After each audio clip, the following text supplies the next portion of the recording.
खासकर से जहां पर पुलिस और बदमाशों के बीच मुठभेड़ हुई और 50,000 के इनामी बदमाश इरफान उर्फ छलिया को गिरफ्तार किया गया। मुठभेड़ में बदमाश इरफान के पैर में गोली लगी है। पुलिस को चकमा देकर बदमाश का साथी हालांकि फरार हो गया है। इरफान उर्फ छलिया पर कुल 36 मुकदमे दर्ज हैं। सहावर थाना क्षेत्र के अमापुर रोड के पास ये मुठभेड़ हुई है पुलिस और बदमाशों की, जिसमें बदमाश के पैर में गोली लगी और बदमाश को गिरफ्तार किया गया। हालांकि बदमाश का जो साथी था वो पुलिस को चकमा देकर वहां से फरार हो गया। फिलहाल पुलिस उसकी तलाश कर रही है और जिसको गिरफ्तार किया गया है इरफान उर्फ छलिया, जिस पर करीब 36 मुकदमे दर्ज है। सहावर थाना क्षेत्र के अमापुर रोड के पास ये मुठभेड़ हुई है पुलिस और बदमाशों की। तो बड़ी खबर आप तक पहुंचा रहे कासगंज से। देर रात करीब 2/11/2022 को जब हमारी एसओजी टीम और थाना सहावर की टीम काज मुखबिर की सूचना पर जब यहाँ अमापुर रोड सहावर में जब चेकिंग कर रहे थे तो एक बाइक संदिग्ध अवस्था में आ रही थी। जब इन्होंने रोकने की कोशिश किया तो बाइक पे जो है वो फायरिंग करना शुरू किया। तो जब रिटालिएशन में एक व्यक्ति को गोली लगी है पैर पर और वो गिर गया और अंधेरे का फ़ायदा उठाते दूसरा व्यक्ति। तो आपको बता दें कि कासगंज में पुलिस और बदमाशों के बीच मुठभेड़ हुई है, जिसमें एक 50,000 के इनामी बदमाश इरफान उर्फ छलिया को गिरफ्तार किया गया है। उसके पैर में गोली लगी है, जिसके बाद उसे गिरफ्तार किया गया। अधिक जानकारी के साथ संवाददाता आयुष भारद्वाज जुड़ गए हैं। आयुष, क्या कुछ ताजा अपडेट इस मुठभेड़ को लेकर? देखिए, बिल्कुल अगर बात ताजा अपडेट की करें इस पूरी मुठभेड़ के मामले में तो एक 50,000 का इनामी जो बदमाश है, मुठभेड़ में गोली लगने से वो घायल हुआ। घायल होने के बाद वहां पहुंची पुलिस ने उसको जिला अस्पताल में भर्ती कराया। सरकारी गाड़ी से भर्ती कराया गया जैसा नियम अनुसार होता है। देखिए, बता दें इस पूरे मामले में पुलिस को मुखबिर की सूचना प्राप्त हुई कि एक जो बदमाश है जिसका नाम छलिया है, इरफान और छलिया, जिसपे तकरीबन 36 मुकदमे जो है वो दर्ज है। जो कासगंज जनपद समेत 5 जनपदों में कुल 36 मुकदमे दर्ज हैं। वो बाइक से किसी घटना को अंजाम देने की फिराक में जा रहा है। इसी को लेकर जो सहावर थाना पुलिस है और एसओजी पुलिस ने नहर पुल के पास में बैरिकेडिंग की और रोकने का इशारा किया। जब इन लोगों को रोकने का इशारा किया गया तो इन्होंने पुलिस पार्टी पर जान से मारने की नियत से फायरिंग कर दी। इधर पुलिस ने जवाबी कार्रवाई करते हुए गोलियां चलाई। उसमें से गोली जो 50,000 का इनामी बदमाश है इरफान छलिया, उसके पैर में जाकर लगी। वहीं जो इसका दूसरा साथी था वो अंधेरे का फायदा उठाकर मौके से भागने में जो है वो कामयाब हो गया। देखिए, इस पूरे मामले में इस जो बदमाश है, जो मुठभेड़ में घायल बदमाश है, इस पे कासगंज जनपद में 25,000 का, मैनपुरी जनपद में 25,000 का, कुल मिला के 50,000 का ये जो इनामी है। और तकरीबन कासगंज जनपद समेत 5 जिलों में इसके खिलाफ 36 मुकदमे जो है वो दर्ज है। तमाम तरह की संगीन वारदातों को इसने अंजाम दिया था। लगातार पुलिस इसकी तलाश में जुटी थी। पुलिस को मुखबिर की सूचना प्राप्त होती है देर रात और पुलिस की कार्रवाई हो जाती है। जी चलिए, शुक्रिया आयुष तमाम जानकारी और अपडेट्स देने के लिए। और अब खबर दिल्ली से, जहां एनसीआर की हवा जो है और ज्यादा जहरीली हो गई है। कई इलाकों में प्रदूषण का स्तर बेहद खराब है। नोएडा की बात की जाए तो नोएडा में AQI 406 दर्ज किया गया है। दिल्ली में AQI 400 के पार पहुंच गया है। लगातार जो वायु की गुणवत्ता है वो खराब होती जा रही है। प्रदूषित माहौल बना हुआ है, वातावरण प्रदूषित हो चुका है और ऐसे में जो AQI है वो नोएडा का 406 दर्ज किया गया है, जो कि चिंताजनक स्थिति है अपने आप में ही। और दिल्ली का AQI 400 के पार पहुंच गया है। तो लगातार प्रशासन की तरफ से हालांकि सिचुएशन को कंट्रोल करने के लिए छिड़काव कराया जा रहा है, तमाम आयाम अपनाए जा रहे हैं। बावजूद इसके दीपावली के इतने दिन बीत जाने के बाद भी अभी तक प्रदूषण में किसी भी तरीके का कोई सुधार नहीं आया है। लगातार चिंताजनक श्रेणी में AQI दर्ज किया जा रहा है और इसी के चलते नोएडा में 406 AQI दर्ज किया गया है। तो दिल्ली का AQI 400 के पार पहुंच चुका है, जो कि निम्न श्रेणी में है और साथ ही साथ चिंताजनक स्थिति पूरी बनी हुई है। इसको लेकर खासतौर से जो आम जनजीवन है वो बुरी तरीके से प्रभावित हो रहा है। दूषित वातावरण की वजह से लोगों को मास्क का उपयोग करना पड़ रहा है। साथ ही साथ जो अस्थमा के पेशेंट्स हैं उनको सांस लेने में ज़्यादा तकलीफ हो रही है, आंखों में जलन हो रही है, गले में दर्द हो रहा है और इस तरीके की समस्याएं देखिए लगातार बढ़ती जा रही हैं। जिस तरीके से लगातार वातावरण में प्रदूषण बढ़ रहा है उसकी वजह से सीधा असर आम जनता पर पड़ रहा है और इसके लिए जो केसेस हैं डॉक्टर्स के पास वो भी बढ़ते नजर आ रहे हैं।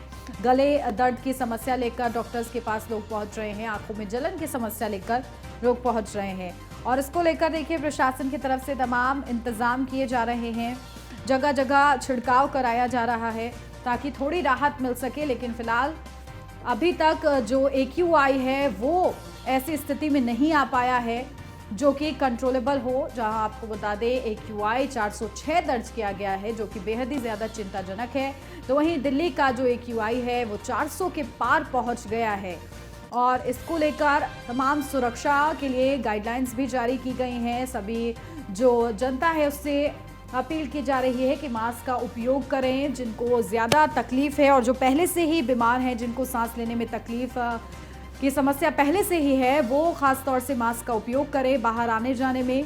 और देखिए इसकी वजह से एक धुंध छाई हुई है, लगातार स्मॉग की जो चादर है वो सुबह से ही, जब सुबह के टाइम जब खास तौर से ये देखा जाता है कि कम प्रदूषण होता है उस समय ये AQI दर्ज किया गया है। तो जैसे जैसे दिन आगे बढ़ेगा उसके बाद क्या AQI होगा, ये बेहद ही ज़्यादा चिंताजनक बात है क्योंकि शुरुआत का ही AQI इस तरीके से दर्ज किया जा रहा है जो कि अपने आप में बहुत ज़्यादा दूषित है, प्रदूषित है और इसकी कोशिश हालांकि लगातार जारी है, लेकिन फिलहाल प्रदूषण कम होने का नाम नहीं ले रहा है और चिंताजनक स्थिति दिल्ली NCR में बनी हुई है और हवा जो है लगातार जहरीली होती जा रही है। जहां कई इलाकों में प्रदूषण का स्तर बेहद खराब है और इसी के साथ नोएडा और दिल्ली की बात की जाए तो नोएडा में एयर क्वालिटी इंडेक्स 406 दर्ज किया गया है तो दिल्ली में AQI 400 के पार।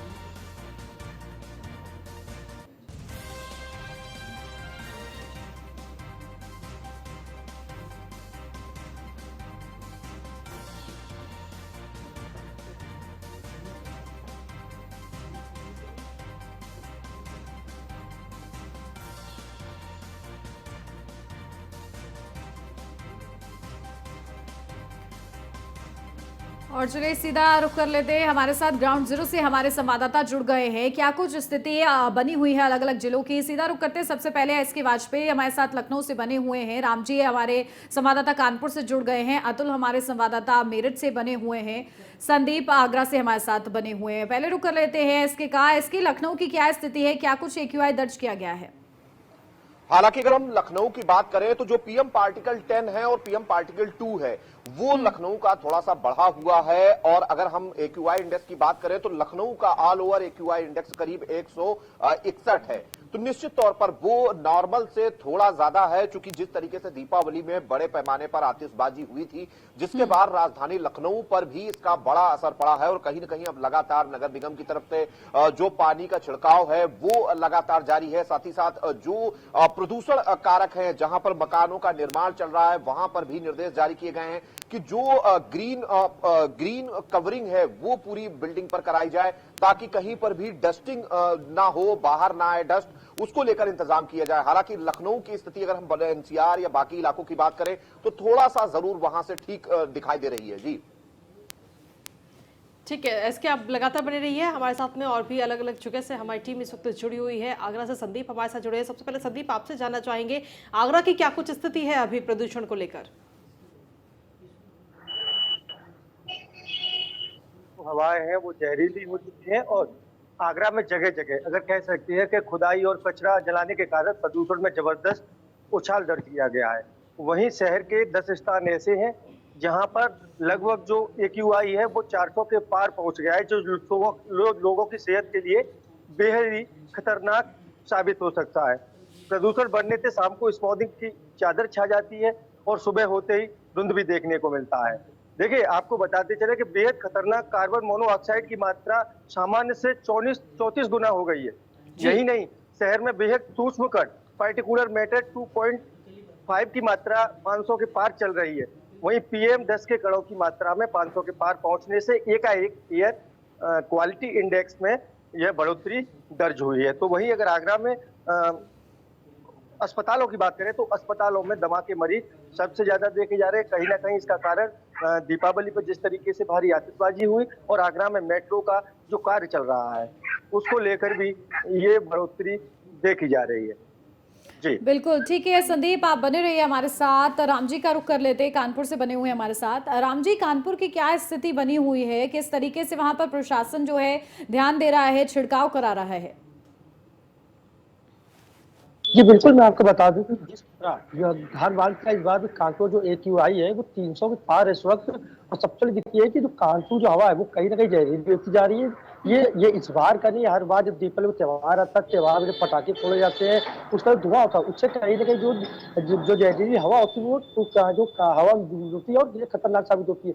इससे मरीज तो बढ़ते ही बढ़ते हैं, साथ ही जो दिक्कतें वो दमा के जो सबसे ज्यादा मरीज होते हैं, जो व्यक्ति है वो दमा के जो मरीज वो सबसे ज्यादा बढ़ते हैं। इसको लेकर डॉक्टरों के पास इन मरीजों का इलाज के लिए पहुंचते हैं। ये सबसे बड़ी बात ये है कि जिला प्रशासन को पता है कि हर बार जब दीपावली त्योहार होता है, पटाखे फोड़े जाते हैं, तो जो हवा है वो जहरीली हो जाती है। उसको रोकने के प्रयास पहले से नहीं किए जाते हैं। यही कारण है कि लगातार जो हवा है वो जहरीली होती है। कानपुर जो AQI है जो चेक किया गया वो 300 के पार है। और इसको लेकर जो नगर निगम टीम है वो लगातार पानी का छिड़काव कर रही है, जिससे कि हवा को जो जहरी उसको होने से रोका जा सके। और सबसे बड़ी बात है कि इस बार जिला प्रशासन की तरफ से बैठक की गई है। उस बैठक के दौरान एक निर्णय लिया गया है कि जो अब सालग आ रही है त्योहारों की, उस त्योहार के दौरान जब सालग होगी तो उसमें जो पटाखे फोड़े जाते हैं, जो आसमानी पटाखे फोड़े जाते हैं, उन पे रोक लगाई जाए, जिससे कि जो हवा है और जहरीली हो तो रोका जा सके और जो मरीज है उनको बढ़ने से रोका जा सके। क्योंकि सबसे बड़ी समस्या है कि जो हवा है वो कानपुर की काफी जहरीली हो चुकी है। और साथ ही स्वास्थ्य विभाग की तरफ से एक निर्देश जारी किया कि जो भी व्यक्ति घर से निकल रहा है वो मास्क लगा के निकले, जिससे कि ये जहरीली हवा का वो शिकार ना हो सके। जी चलिए ठीक है, आप लगातार बने रहिए। इस वक्त हमारे साथ में मेरठ से हमारे संवाददाता अतुल भी जुड़े हुए हैं। अतुल, मेरठ में हवा की क्या कुछ स्थिति है अभी, कितना AQI दर्ज किया गया है वहां पे?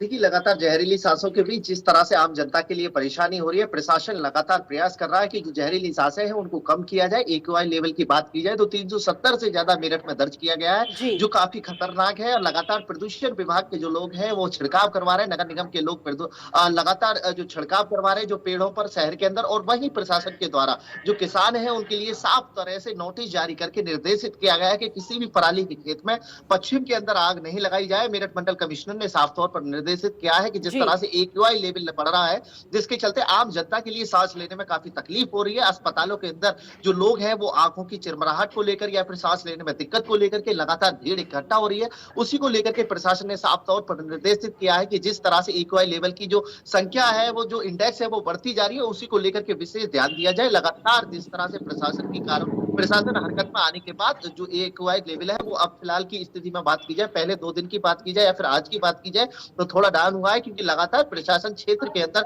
जहां पर कार्य चल रहा है, जहां पर रोड का कार्य चल रहा है, सब जगह पर प्रदूषण विभाग के अधिकारी जाकर के खुद निरीक्षण कर रहे हैं और वहां पर चालान कर रहे हैं। जो अधिकारी है, जो कर्मचारी है, वो लगातार हरकत में आने के बाद AQI लेवल पर काम कर रहे हैं, जिसके चलते जो लोग हैं उनके लिए कुछ राहत की कह सकते हैं। क्योंकि लगातार देखा जाए तो 500 से पार मेरठ में AQI लेवल जा चुका है, लेकिन फिलहाल की स्थिति में 370 है। तो कहीं ना कहीं जो मैनेजिंग है, जो प्रशासन का डर है, वो लोगों में देखने को मिल रहा है। और जो किसान है वो फिलहाल पराली में किसी भी तरह से आग नहीं लगा रहे हैं, जिसके चलते जो आम जनता है उसको कुछ राहत मिलेगी। बिल्कुल, तो देखिए लगातार आम जनजीवन राहत का ही इंतजार कर रहा है। ठीक है, आप भी बने रहिए हमारे साथ। अतुल SK बने हुए लगातार हमारे साथ लखनऊ से।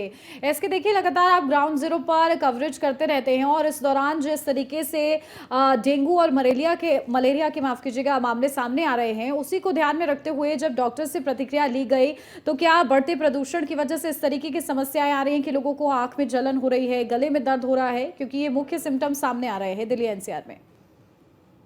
निश्चित तौर पर, क्योंकि अगर हम देखें तो हालांकि लखनऊ का जो भी एयर क्वालिटी इंडेक्स है वो करीब 160 161 के करीब में है, जो सबसे ज्यादा है। अगर हम लखनऊ की कहीं की बात करें तो वो राजधानी लखनऊ का लालबाग इलाका है। वहां पर PM पार्टिकल अगर हम 2.5 की बात करें तो करीब 90 के करीब में है। वहीं अगर हम पार्टिकल 10 की बात करें तो वो लगभग 160 के करीब में है, जो कहीं ना कहीं ज्यादा है। और सीधे तौर पर अगर हम राजधानी लखनऊ में देखें तो कहीं ना कहीं लगातार इस तरीके के निर्देश डॉक्टर्स की तरफ से भी जारी किए जा रहे हैं, क्योंकि प्रदूषण या जो दूसरे जो गंदगी जैसे जो कारण है उससे कहीं ना कहीं मच्छरों का प्रकोप जरूर होता है, और कहीं ना कहीं जिसके जरिए जहां एक तरफ डेंगू और मलेरिया और चिकनगुनिया जैसे मरीज लगातार अस्पताल पहुंच रहे हैं, तो कहीं ना कहीं इस प्रदूषण के कारण भी बड़े पैमाने पर लोगों को आंखों में इचिंग, गले में प्रॉब्लम जैसी समस्याएं, या जो गंभीर मरीज हैं जिनको सांस की समस्या है उनको जो है उनकी समस्याएं इस दौरान बढ़ जाती हैं। हालांकि इस तरीके के निर्देश एनसीआर और आसपास के इलाकों के लिए जारी किए गए हैं कि वहां पर लोग मास्क के साथ बाहर निकले, अगर बहुत ज्यादा जरूरी ना हो तो बाहर ना जाएं।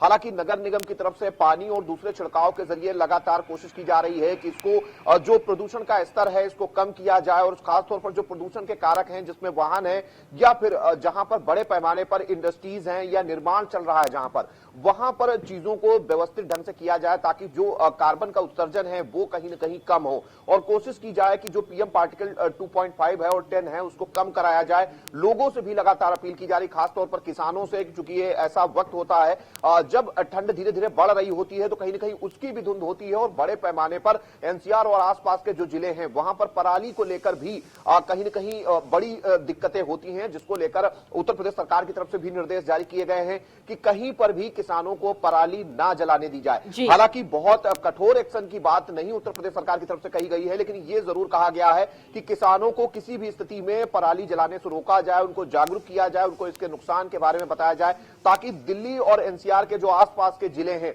वहां पर प्रदूषण पर नियंत्रण किया जा सके।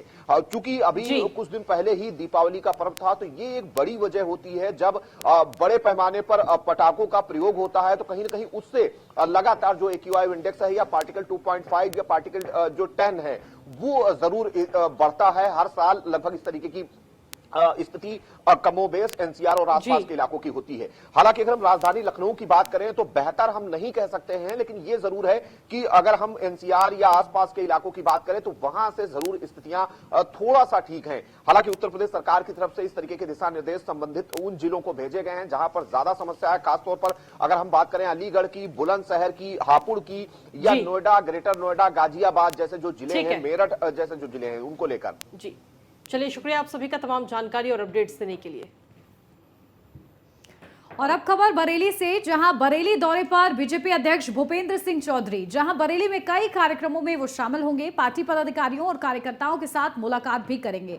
तो यह अहम जानकारी देखिए, लगातार ताबड़तोड़ दौरे कर रहे हैं बीजेपी अध्यक्ष भूपेंद्र सिंह चौधरी, और इसी के लिए बरेली का उनका एक खास दौरा है। कई कार्यक्रमों में वो शामिल होंगे, पार्टी के पदाधिकारी कार्यकर्ताओं के साथ वो मुलाकात भी करेंगे और उनको जीत का मंत्र भी सौंपेंगे। तो देखिए, निकाय चुनाव के संबंध में भी लगातार बड़े ताबड़तोड़ दौरे बीजेपी के प्रदेश अध्यक्ष भूपेंद्र चौधरी कर रहे हैं, और इसी सिलसिले में आज उनका बरेली का खास दौरा है। बड़े कार्यक्रम उनके बरेली में निर्धारित है। और अगली खबर का रुख कर लेते हैं सहारनपुर से, जहां पर स्टार पेपर मिल में ये भीषण आग लगी है और कड़ी मशक्कत के बाद इस भीषण आग पर काबू पाया गया। करोड़ों के नुकसान होने की आशंका इस दौरान जताई जा रही है। 2 से 3 लोगों के लापता होने की भी खबर यहां पर मिल रही है। तो आपको बता दें कि सहारनपुर में एक पेपर मिल में, स्टार पेपर मिल में ये भीषण आग लगी थी। हालांकि जैसे ही इसकी जानकारी दमकल विभाग को मिली तो वो टीम वहां पर पहुंची और तुरंत ही इस भीषण आग पर काबू पाया गया। और ये तस्वीरें भी आपको दिखा रहा है। हालांकि इस दौरान काफ़ी नुकसान भी हुआ है, क्योंकि काफ़ी जो पेपर था वो इस वक्त जलकर राख हो गया। और इस भीषण आग के बीच में ही 2 से 3 लोगों के लापता होने की भी जानकारी इस वक्त मिली है। कड़ी मशक्कत के बाद इस भीषण आग पर काबू पाया गया था।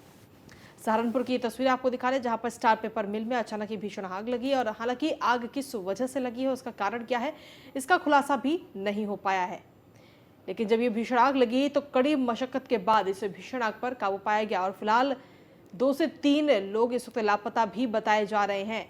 करोड़ों के नुकसान की आशंका भी इस वक्त जताई जा रही है। इस पेपर मिल में जो आग लगी, ये तस्वीरें आपको दिखा रहे हैं कि जब ये आग लगी थी तब दमकल विभाग की टीम वहां पर आग बुझाने की कोशिश लगातार करती नजर आई थी, और कड़ी मशक्कत के बाद इस भीषण आग पर काबू पाया गया था।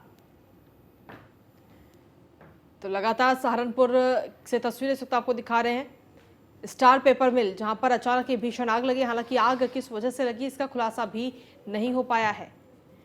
लेकिन जैसे ही ये आग लगी तो उसकी जानकारी दमकल विभाग को दी गई और दमकल विभाग की टीम वहां मौके पर पहुंची और कड़ी मशक्कत के बाद इस भीषण आग पर काबू पाया गया है।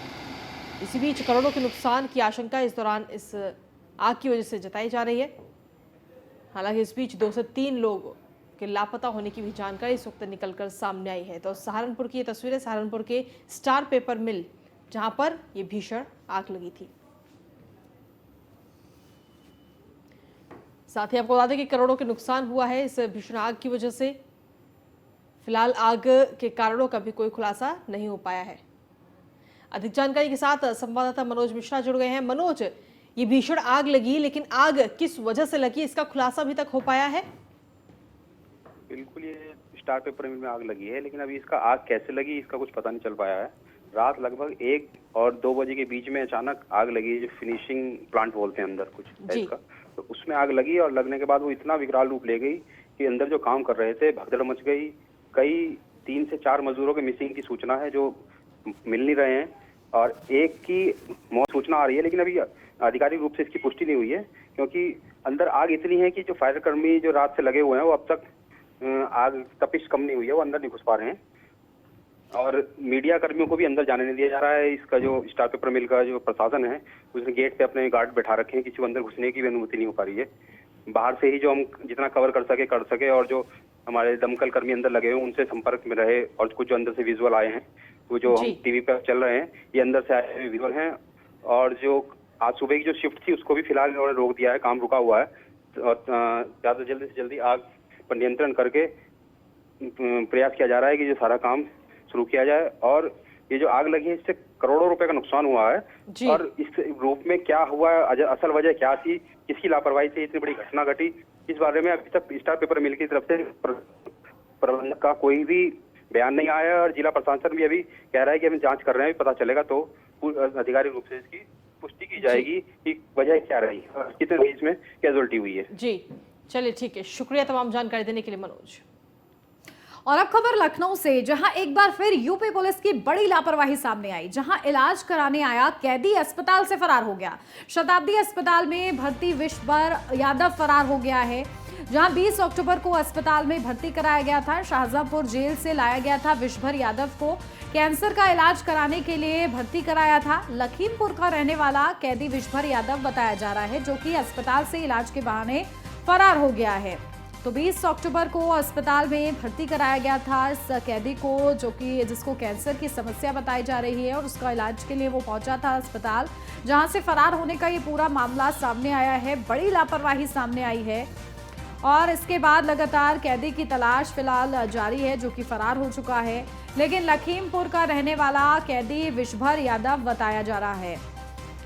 तो एक बार फिर से यूपी पुलिस की ये बड़ी लापरवाही, जहां कैदी फरार हो गया है, अस्पताल में इलाज कराने गया था, कैंसर का इलाज था, बताया जा रहा है कैंसर की समस्या से जूझ रहा था, और इसकी वजह से अस्पताल लेकर जाया गया, जहां शताब्दी अस्पताल में विश्वभर यादव फरार हो गया।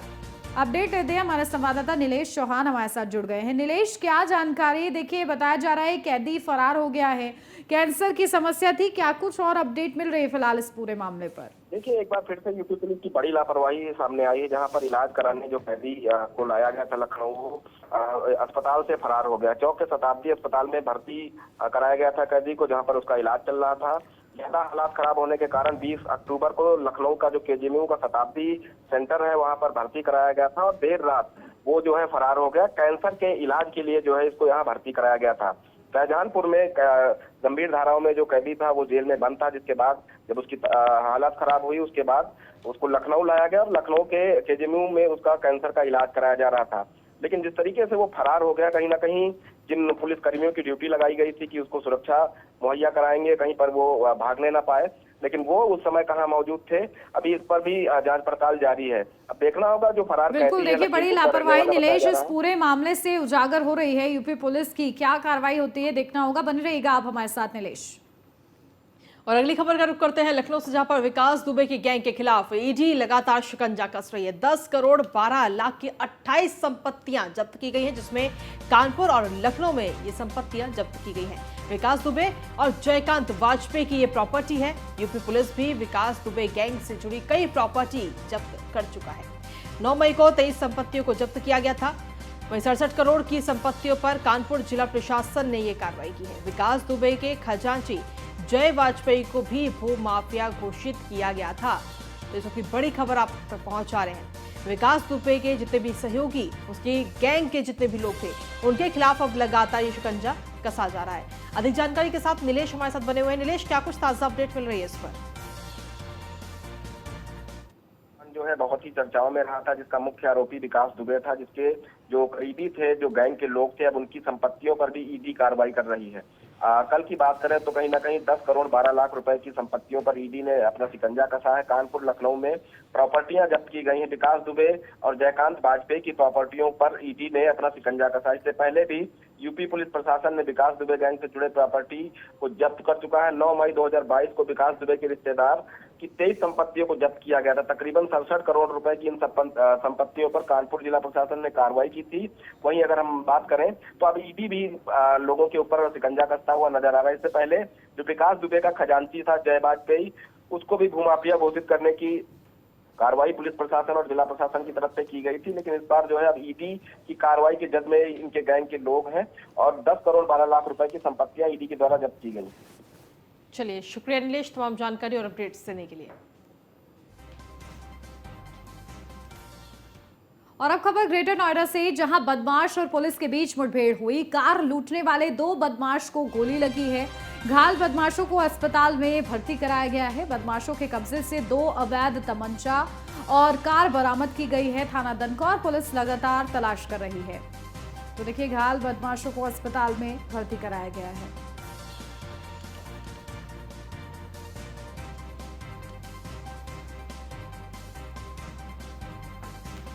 तो देखिए, थाना दनकौर पुलिस लगातार तलाश कर रही है और बड़ा ये पूरा मामला है, जहां किस तरीके से बदमाशों और पुलिस के बीच मुठभेड़ हुई और इस दौरान घायल भी हुए हैं बदमाश। कार लूटने वाले 2 बदमाश बताए जा रहे हैं जिनको गोली लगी है।